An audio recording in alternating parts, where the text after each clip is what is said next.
এটা এটা স্বাভাবিক মারুন এটা স্বাভাবিক বুঝছি। পারবেন তো হ্যাঁ। দেখি তুমি দম পারবো পারবো। তাহলে ভাই আপনি পারবেন?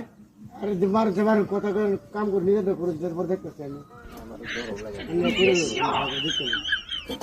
বাহ পারছি না নাই বেড়া বেড়া হই বেড়া আইনা রাখলো দো হ্যাঁ ভাই ধরুন তো ধরুন বেড়া নয় বেড়া বেড়া ঠিক আছে বেড়া ধরুন আমি তো বের না ধরুন মারিতে না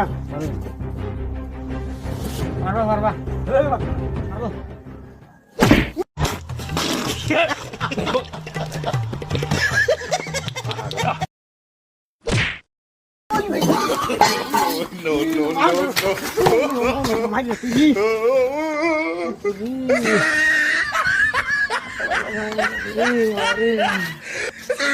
কুত্তা আমরা